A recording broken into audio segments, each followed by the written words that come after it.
Bạn số đấy bóng bóng tỏ khné bạn ngay đây miền là tôi sắp đây 10 គ្រឿង mà Realme C7 bạn Realme C3 bạn sắpនេះគឺវាមានចុចលេខកូដបាទបងប្អូនទាំងគ្នាបាទវាចុចលេខកូដបែបនេះអញ្ចឹងគឺសម្រាប់ model Realme C3 នេះយើងអាចធ្វើការ reset ដៃបានទេបងប្អូន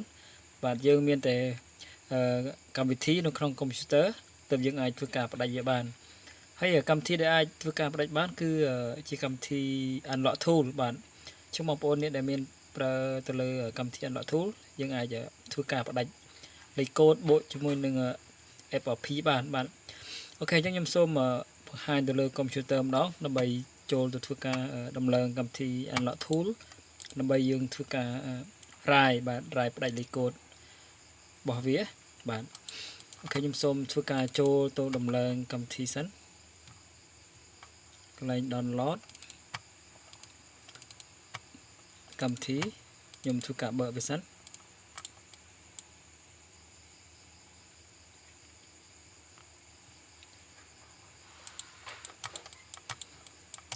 បាទសម្រាប់ទូរស័ព្ទដៃ Realme C3 នេះពីមុនគឺយើងអាចធ្វើការដោះកូដដៃនៅលើកម្មវិធី unlock tool បានទេឥឡូវគឺខាងកម្មវិធី unlock tool បានអាប់ដេតដោះបានងាយស្រួលបាទគឺយើងធ្វើការដោះបានទាំង FRP បូកនឹង reset បាទគឺយើងបានទាំងពីរ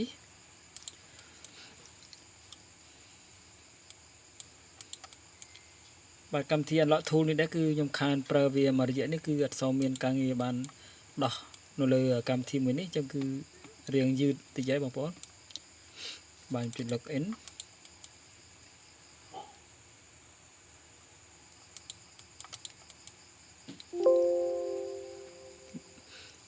បាទកន្លែងនេះគឺយើងយកខាងឆ្វេងបាទឲ្យវាដើរដល់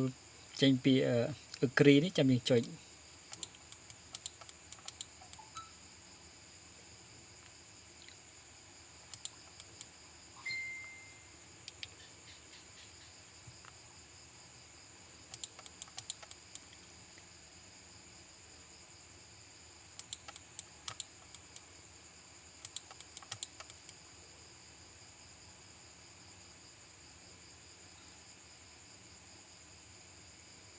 មានអារម្មណ៍ថាយឺតមែនទែនកម្មវិធីមួយនេះបាទចឹងវាចូលដល់ menu របស់វាហើយចឹងយើងត្រូវជ្រើសរើសកន្លែង Oppo បាទដោយសារ Realme នេះគឺជាក្រុមហ៊ុនជាមួយ Oppo យើងជ្រើសរើសកន្លែង Oppo នេះហើយយើងវាយកន្លែង search នេះមកបាទនេះកន្លែង search នេះយើងវាយដាក់ Realme C3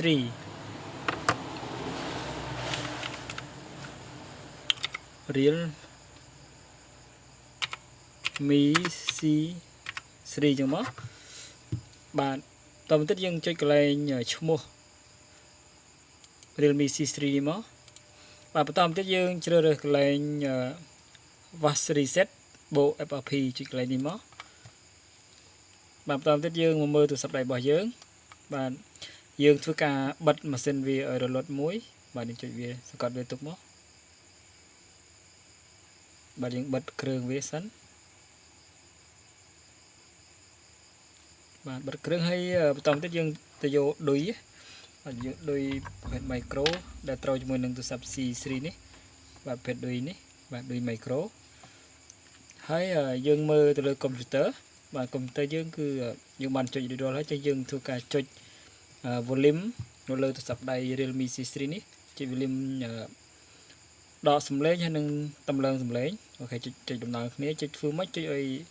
ស្មើដៃគ្នាអញ្ចឹងយើងចុចស្មើដៃគ្នារួចហើយយើងចុចយើងដកឌុយចូលបាទដកឌុយនេះចូលអញ្ចឹងខ្ញុំសូមធ្វើការចុចវាឲ្យស្មើដៃសិនបាទចុចហើយយើងធ្វើការដកឌុយចូលហើយយើងមើលលើ computer វារត់បាទរត់អញ្ចឹងមកយើងលេងដៃចេញមកបាទវាដើរតែម្ដងទៀតគឺចប់ហើយអូខេវាដាក់ FRP អូខេហើយយើងរួចរាល់ហើយយើងធ្វើការដកឌុយនេះចេញបានបាទដកឌុយនេះចេញសិនមក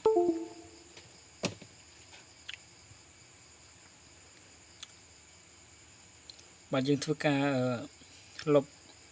FOP រួចរាល់យើងធ្វើការ activate កម្មវិធីបានតិចទៀតវានឹងឲ្យយើងធ្វើការ activate កម្មវិធី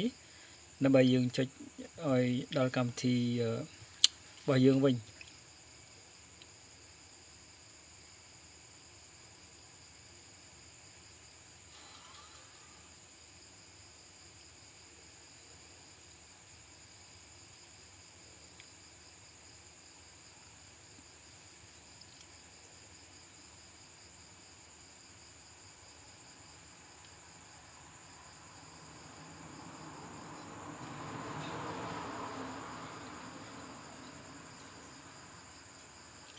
បាទអញ្ចឹងកន្លែងនេះបងប្អូនធ្វើការរងចាំបាទរងចាំវាយូរគ្រាន់ដែរបងប្អូន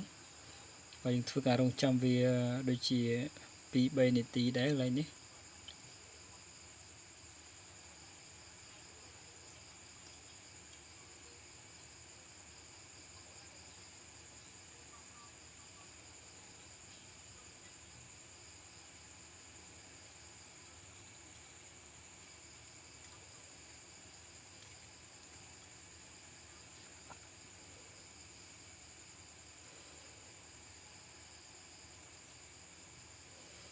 អូខេអញ្ចឹងយើងដល់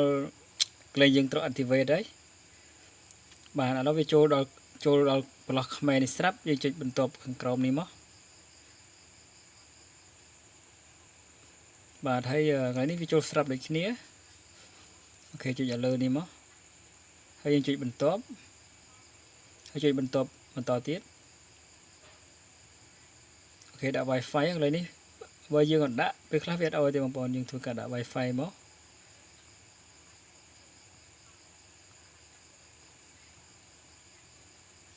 ហើយចុច Wi-Fi ដើម្បីយើង connect វាបាទចុចបន្ទាប់ទៀតបាទបងប្អូនកន្លែងនេះគឺសំខាន់ណាស់កន្លែងយើង activate កម្មវិធីបើយើងចុចខុសគឺវាអត់អាចចេញដល់កម្មវិធីយើងបានទេបងប្អូន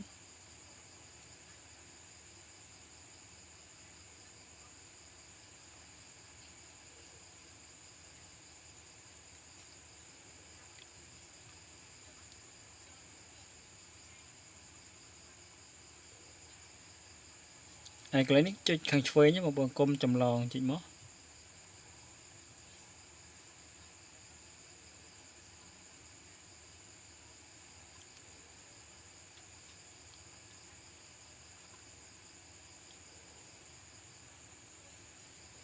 បាទកន្លែងនេះយើងចុចកន្លែងរំលងខាងឆ្វេងបាទចុចខាងឆ្វេងនេះ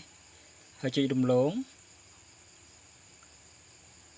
ហើយចុចពាក្យច្រើនទៀតអូខេយល់ព្រមទៀតហើយកន្លែងនេះចុចសញ្ញាព្រួយខាងឆ្វេងបងប្អូនបាទហើយចុចច្រើនទៀតមកចុចនៅពេលក្រោយហើយនៅពេលក្រោយ